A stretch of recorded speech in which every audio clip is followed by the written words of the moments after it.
Richplanet Television is sponsored by mousemesh.co.uk, protecting airbricks in homes from uninvited guests.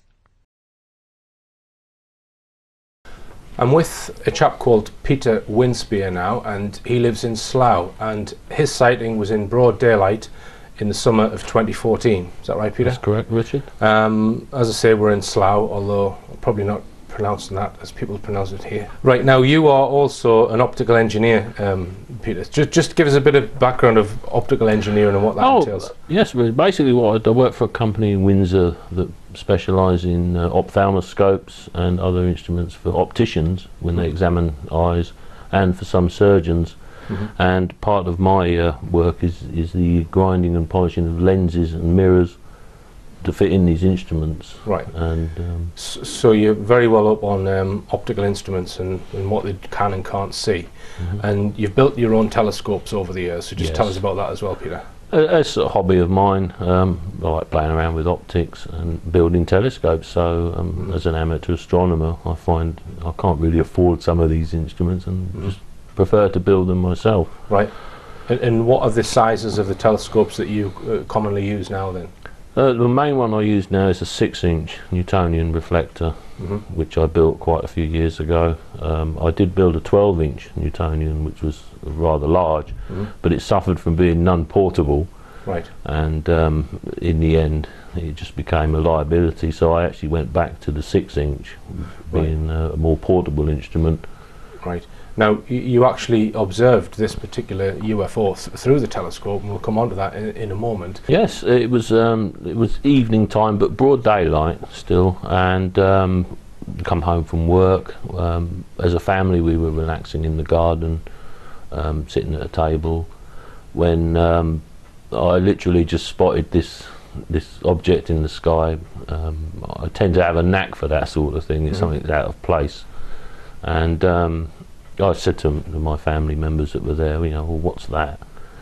And it wasn't moving. It was bright, like a very bright star, but I knew obviously it couldn't be a star unless it was a nova or something. A skeptic might say, well, that's obviously Venus because it's the brightest star in the sky. Well, it doesn't wash with me. Being an amateur astronomer, I knew exactly where Venus was, and it was not visible at that time. And also know what it looks like through a telescope as well as a naked eye. So I then decided to get the binoculars quickly to have a more detailed look, because initially I thought it might be something like a supernova, which for an amateur astronomer that's quite an exciting, we're well overdue one in this galaxy. And so with the 7x50 binoculars, I looked at it and could see that it was a dumbbell shaped object. I thought, oh, this is intriguing, and I watched it for about 3 or 4 minutes with the binoculars, and then was debating whether or not I should try and grab a telescope. And as you know yourself, these things very rarely hang around. Even reaching for binoculars is usually too long.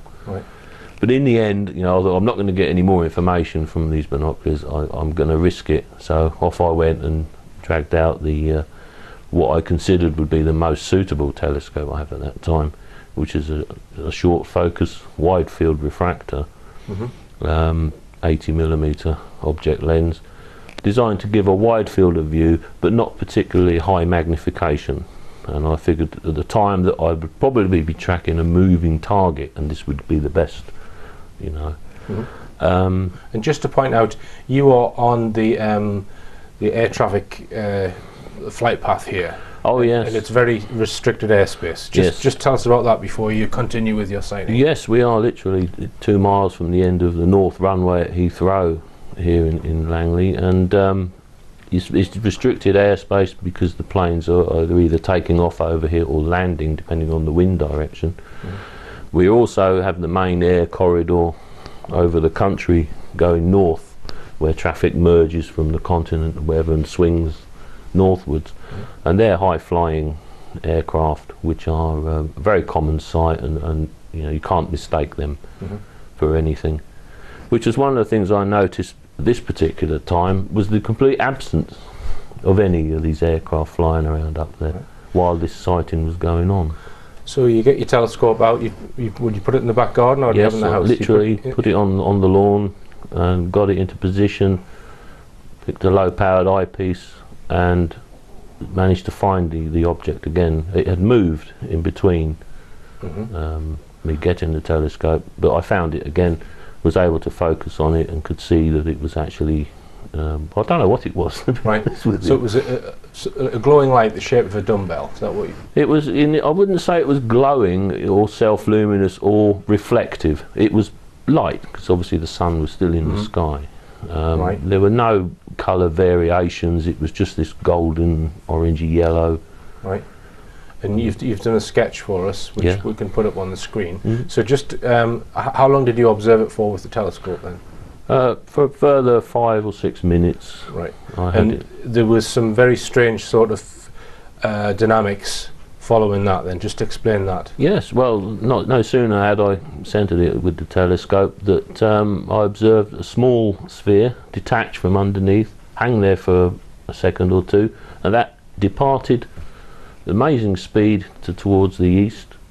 A couple of seconds later it came back, hung there, and then off it went again, and I never saw it return. Possible that it's some sort of drone or daughter craft that's come out of this main object, you think? I think it gave that impression to me that this was something, Right. But shortly after that the object itself vanished and appeared further to the west. Much to my amazement, I was able to pick it up again. Right. And so when you say vanished, you didn't actually see it move off in any particular direction. No. It went out. Just went out. It went out, and then how many degrees further away was it then? When it's reappeared? In degrees, I would probably say about 3.5 degrees further west. Right. And it moved a total of I think 4 times over the sighting, each by 3 or 4 degrees before it finally.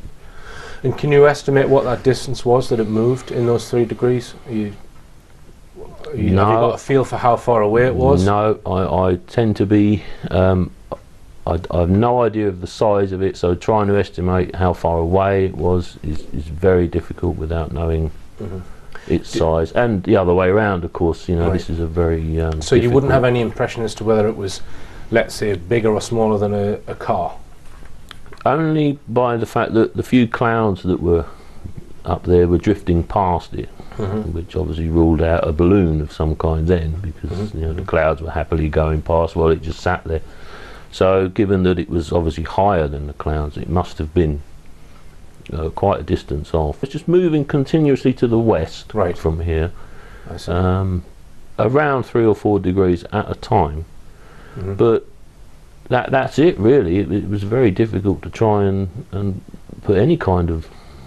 Did you read about it in any newspapers or any local chat about it? You've not found anyone else? No, funnily enough, following your link to the other chap in Slough who had a similar thing, I paid my brother a visit as a fellow amateur astronomer. He lives over in Eton, who a couple of days after my sighting saw a bright light. This was in darkness. It was just a bright light to him, very bright light, but it behaved in exactly the same way. It hopped. It would wink out and appear, but this time moving more to the north from his position. Yeah, I did a search on the internet after Peter gave me his sighting, and just to see if there'd been any similar sightings, and I did find one. I mean, we don't know the credibility of that particular sighting, but it was in Slough, and it was a very similar description, would you say?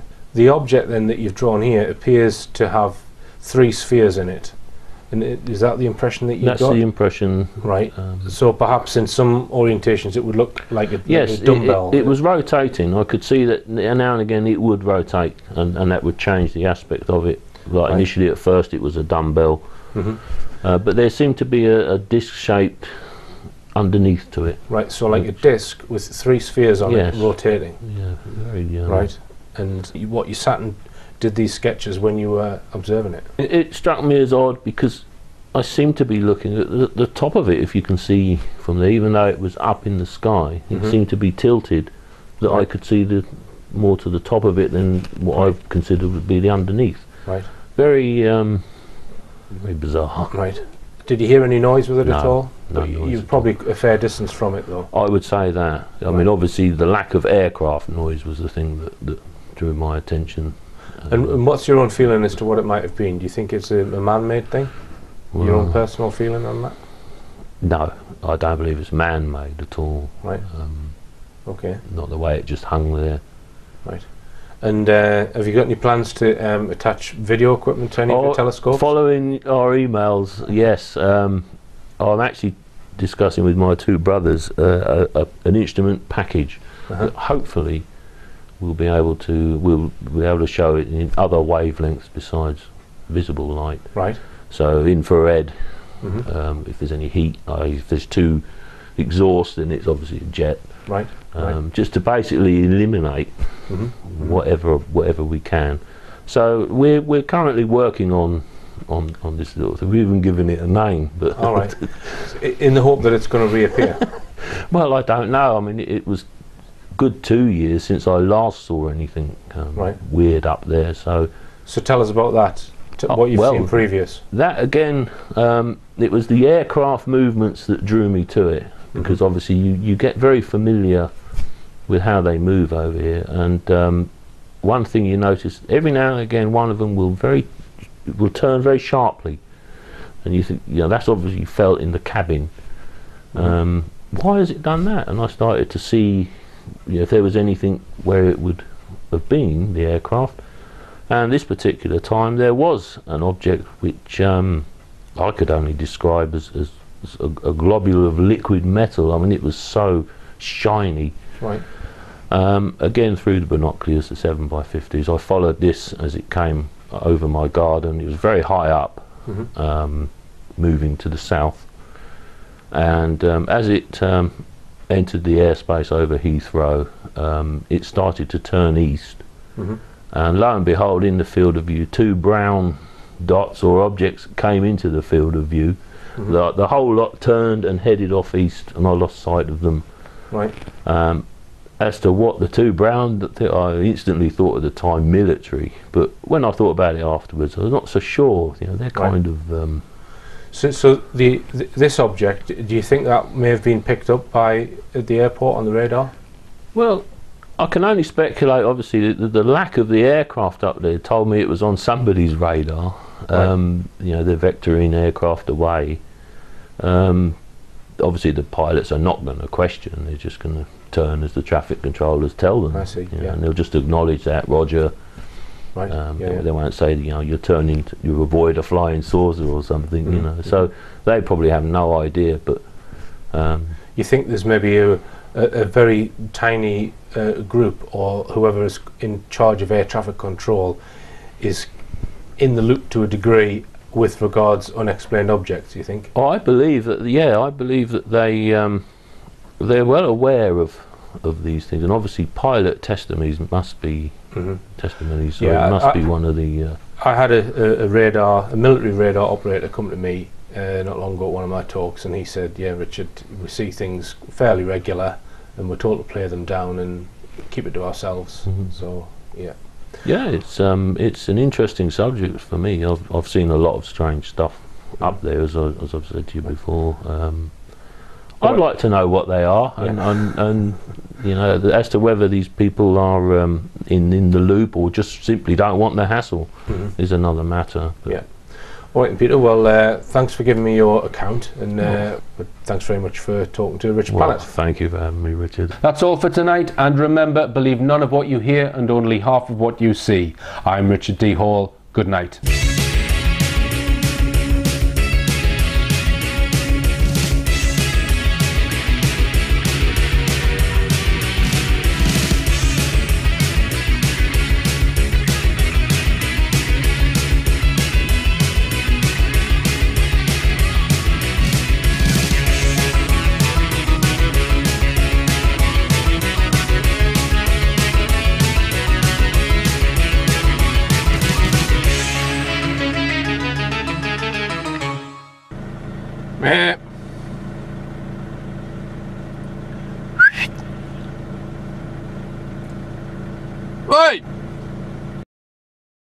Richplanet Television is sponsored by mousemesh.co.uk, protecting air bricks in homes from uninvited guests.